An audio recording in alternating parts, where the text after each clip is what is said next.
अस्सलाम वालेकुम। Artificial intelligence की इस सीरीज में हम बात कर रहे हैं उन लोगों के लिए स्पेशली जो आर्टिफिशियल इंटेलिजेंस को सीखना चाहते हैं और उनको नहीं पता कि हम कहाँ से स्टार्ट करें, रोड मैप क्या होगा, किन चीजों को हमने पहले करना है, किन चीजों को बाद में करना है। तो इन सारी चीजों को हम डिस्कस कर रहे हैं आर्टिफिशियल इंटेलिजेंस की सीरीज में। तो हमने बात कर ली है पाइथन पर, जो कि स्टेप नंबर 1 था। हमने बात की है मशीन लर्निंग पर, जो कि स्टेप नंबर 2 था। इसमें मैंने आपको स्टेप बाय स्टेप बताया था कि मशीन लर्निंग के कौन कौन से कंपोनेंट्स हैं जिनको आप इकट्ठा करेंगे तो मशीन लर्निंग वाला पार्ट पूरा हो जाएगा। तो आज हम थर्ड स्टेप पर मूव करने लगे हैं और वो थर्ड स्टेप है डीप लर्निंग। और जब भी आप डीप लर्निंग की बात करते हैं तो वहां पर आपको एक बड़ा ही इंपॉर्टेंट कॉन्सेप्ट मिलेगा और उस कॉन्सेप्ट को बोलते हैं artificial neural network, ANN, artificial neural network. अब ये आर्टिफिशियल न्यूरल नेटवर्क क्या है, इस पे हम थोड़ी सी बात करते हैं। It's this concept comes from the biological neural network. ये जो आपका जिस्म के अंदर इंसान के जो न्यूरल नेटवर्क है उससे इस कॉन्सेप्ट को लिया गया है।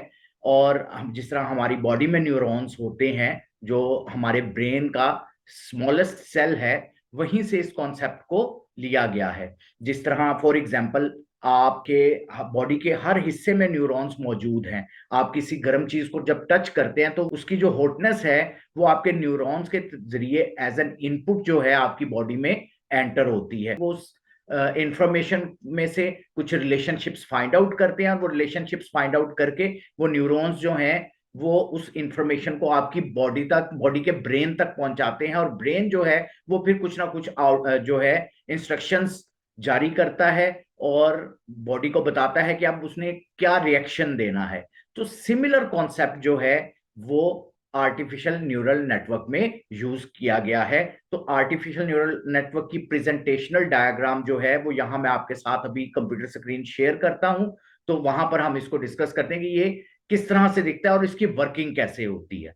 इस स्क्रीन पे आपको आर्टिफिशियल न्यूरल नेटवर्क नजर आ रहा होगा। यहां पर मैंने मेंशन किया है आर्टिफिशियल न्यूरल नेटवर्क, ANN। ये जो डायग्राम मैंने अभी आपके सामने बनाई हुई है, ये डायग्राम जो है रिप्रेजेंटेशनल डायग्राम है आर्टिफिशियल न्यूरल नेटवर्क की। एक्चुअल में ये डायग्राम ऐसे नहीं है, ऐसे नहीं होती, नहीं दिखती, लेकिन मोस्ट ऑफ द केसेस चीजों को समझने के लिए अगर आप इंटरनेट पे भी सर्च करेंगे तो वहां पर आपको रिप्रेजेंटेशनल डायग्राम यही नजर आएगी। तो इसको हम थोड़ा सा गो थ्रू करते हैं कि एक्चुअली ये आर्टिफिशियल न्यूरल नेटवर्क कैसे काम करता है। ये जो लेयर आपको नजर आ रही है, ये सर्कल एक मैंने लगाया हुआ है, ये एक सर्कल है, ये एक सर्कल है। बायोलॉजिकली हम इसको बोलते हैं ये न्यूरॉन्स हैं, लेकिन आर्टिफिशियल न्यूरल नेटवर्क के केस में हम इसको प्रेसेप्ट्रॉन बोलते हैं।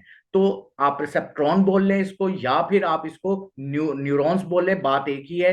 तो ये एक लेयर है जिन पे मैं टिक कर रहा हूं, इसको हम बोलते हैं कि ये हमारे पास न्यूरॉन्स की लेयर है और ये लेयर सबसे पहली लेयर है। तो आर्टिफिशियल न्यूरल नेटवर्क में इस पहली लेयर को हम इनपुट लेयर का नाम देते हैं। इस लेयर को हम क्या नाम देते हैं? Input layer. ये क्या है? आपकी इनपुट लेयर होती है, इनपुट लेयर कहलाती है। तो यहां से इनपुट डाटा जो है वो हम एंटर करते हैं। फॉर एग्जांपल X1 फीचर है, फिर X2 फीचर है, फिर X3 फीचर है, सिमिलर X4 फीचर है, X5 फीचर है। इस इन फीचर्स को हम इनपुट लेयर्स में क्या करते हैं? एंटर करते हैं as an input. Input layer को दिया जाता है फीचर्स को। यहां पर ये जो एरोस बने हैं, देखें यहां पर मैं आपको एक्सप्लेन करता हूं। ये अगर मेरे पास इनपुट लेयर है, ये मैंने यहां पर 3 न्यूरॉन्स बनाए हैं और आगे 2 न्यूरॉन्स हैं। ये जो 2 न्यूरॉन्स हैं, जो ये नेक्स्ट लेयर येलो कलर की आपको नजर आ रही है, इसको बोलते हैं ये हिडन लेयर। ये क्या है? Hidden layer. हिडन लेयर बोला जाता है इसको। और ये जो आपको ब्लू कलर की नजर आ रही है, इसको भी हम क्या बोलते हैं? हिडन लेयर बोलते हैं। तो यहां पर देखें, ये हमारे पास इनपुट लेयर है और ये आगे मैंने आपके सामने क्या किया है? आपके सामने हिडन लेयर बनाई है। तो यहां से इनपुट एंटर होती है, फॉर एग्जांपल x1 इनपुट है, इनपुट लेयर में हम इनपुट डाटा एंटर करते हैं। अब ये यहां से डाटा जो है वो पास होता है हिडन लेयर के न्यूरॉन्स को, फर्स्ट न्यूरॉन को भी हिडन लेयर के, और हिडन लेयर के सेकंड न्यूरॉन को भी। और जब हम वो डाटा पास करते हैं तो यहाँ पर कुछ वेट्स होते हैं। Weights are numerical values, random values होती हैं। फिलहाल अभी आप यही जेन में रख लें, वेट 1, यहाँ पर एक सेकंड वेट है वेट 2। तो यहां पर ये देखिए, जो एरोज, ये लाइंस जो नजर आ रही हैं, ये लाइंस बेसिकली हम इन इनपुट फीचर्स को पास कर रहे हैं from input layer to hidden layers. और हिडन लेयर्स को पास करते हुए हम इन इनपुट्स को मल्टीप्लाई करते हैं किसके साथ, कुछ न्यूमेरिकल वैल्यूज वेट्स के साथ। ठीक हो गया। फिर यहां पर हिडन लेयर्स में, इस जगह पर इन हिडन लेयर्स के अंदर एक्टिवेशन फंक्शंस होते हैं। क्या होते हैं? एक्टिवेशन फंक्शंस होते हैं। सो एक्टिवेशन फंक्शंस जो हैं वो किसके अंदर लाई करते हैं? हिडन लेयर के अंदर लाई करते हैं। और इन एक्टिवेशन फंक्शंस का क्या काम होता है? इन एक्टिवेशन फंक्शंस का काम ये होता है कि ये आपके डाटा के बिटवीन रिलेशनशिप फाइंड आउट करते हैं। एक काम इनका ये होता है, एक काम और होता है, ये आपके डाटा को नॉर्मलाइज करते हैं। ढेर सारे हमारे पास एक्टिवेशन फंक्शंस होते हैं। ये कुछ मैथमेटिकल फंक्शंस हैं that are used to find out the relationship between the data, as well as they just normalize your data. So input layer से डाटा इनपुट होता है, फिर हिडन लेयर को पास होता है। हिडन लेयर को पास करते हुए हम उस डाटा को वेट से मल्टीप्लाई करते हैं और कुछ बाइसेस भी ऐड करते हैं। उसके बाद फिर नेक्स्ट हिडन लेयर को डाटा जो है वो ट्रांसफर होता है। और फाइनली ये जो लेयर मैंने आपको यहां पर शो की है, ये आपकी आउटपुट लेयर है। ये क्या है? Output layer. यहां पर आपको क्या मिल जाता है? आपकी आउटपुट मिल जाती है। Is that clear? तो ओवरऑल न्यूरल नेटवर्क में हमारे पास कुछ इनपुट लेयर्स होती हैं, कुछ हिडन लेयर्स होती हैं, और कुछ आउटपुट लेयर्स होती हैं। और हर हिडन लेयर में हम क्या यूज करते हैं? हर हिडन लेयर में हम एक्टिवेशन फंक्शंस यूज करते हैं। ढेर सारे हमारे पास एक्टिवेशन फंक्शंस हैं, जो भी मैं आपके साथ डिस्कस करूंगा कि वो एक्टिवेशन फंक्शंस हमारे पास कौन कौन से हैं।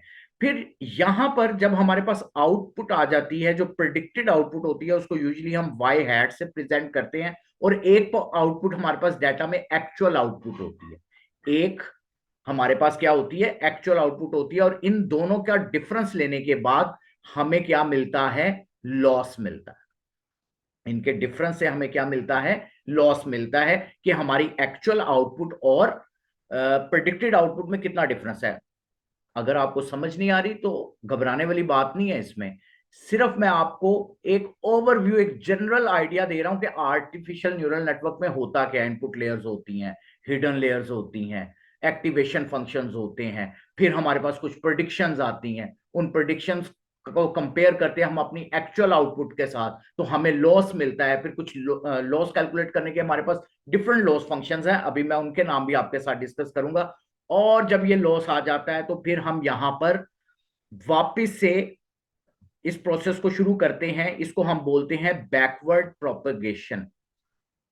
बैकवर्ड प्रोपेगेशन, बैकवर्ड प्रोपेगेशन का प्रोसेस शुरू होता है और वहां पर डिफरेंट ऑप्टिमाइजर हम यूज करते हैं when we are doing backward propagations. और वो ऑप्टिमाइजर हमारे पास कौन कौन से अवेलेबल हैं उनको भी अभी हम डिस्कस करते हैं। तो इनपुट से डाटा, इनपुट लेयर से डाटा हिडन लेयर को ट्रांसफर हुआ। हिडन लेयर में एक्टिवेशन फंक्शन थे। एक्टिवेशन फंक्शन से जो है, एक्टिवेशन क्या करते हैं? एक्टिवेशन फंक्शन आपके डाटा के बिटवीन रिलेशनशिप फाइंड आउट करते हैं, आपके डाटा को नॉर्मलाइज करते हैं, और उसके बाद फिर आपको एक प्रेडिक्शन दे देते हैं। और प्रेडिक्शन को आप एक्चुअल आउटपुट से कंपेयर करके लॉस कैलकुलेट करते हैं। और लॉस कैलकुलेट करने के लिए हमारे पास डिफरेंट टाइप्स के फंक्शंस अवेलेबल हैं।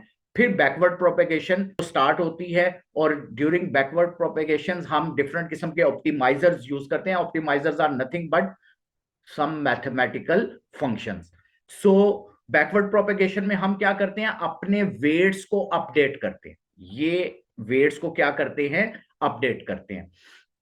ठीक हो गया। अब मैं आपको दिखाता हूं कि एक्चुअल हमारे पास जो है वो कौन कौन से एक्टिवेशन फंक्शंस और कौन कौन से लॉस फंक्शंस अवेलेबल हैं।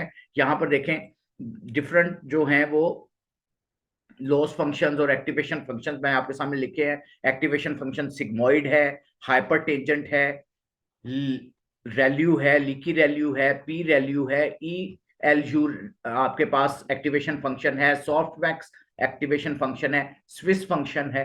तो ये कुछ जो फेमस एक्टिवेशन फंक्शंस हैं वो मैंने यहाँ पर लिखे हैं तो काफी सारे, लेकिन उनमें से जो ज्यादातर यूज करते हैं हम वो एक्टिवेशन फंक्शंस यहाँ पे मैंने आपके सामने लिखे हैं। इसी तरह लॉस फंक्शंस जो हैं वो मीन एब्सोल्यूट एरर जिसको L1 लॉस कहते हैं, मीन स्क्वेयर्ड एरर जिसको L2 लॉस कहा जाता है, हुबर लॉस है, हिंज लॉस है, रिलेटिव एंट्रोपी है, क्रॉस एंट्रोपी या जिसको लॉग लॉस भी कहा जाता है। तो ये कुछ लॉस फंक्शंस हैं जो हम आर्टिफिशियल न्यूरल नेटवर्क में यूज करते हैं। सिमिलर ऑप्टिमाइजर्स, बैकवर्ड प्रोपेगेशन के टाइम पे हम ऑप्टिमाइजर्स यूज करते हैं, उसमें ग्रेडिएंट डिसेंट है, स्टोकेस्टिक ग्रेडिएंट डिसेंट है, इसी तरह एडा ग्रेड, एडा डेल्टा, RMS प्रॉप और एडम ऑप्टिमाइजर्स जो हैं वो हमारे पास अवेलेबल हैं।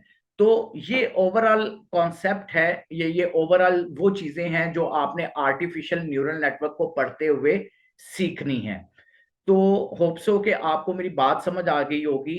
इस वीडियो का मकसद जो था वो सिर्फ यही था कि आपको ओवरऑल आइडिया दे दिया जाए कि जब भी आप आर्टिफिशियल न्यूरल नेटवर्क को पढ़ेंगे तो कौन कौन सी चीजें आपने डिस्कस करनी है या आपने कौन कौन सी चीजें सीखनी है।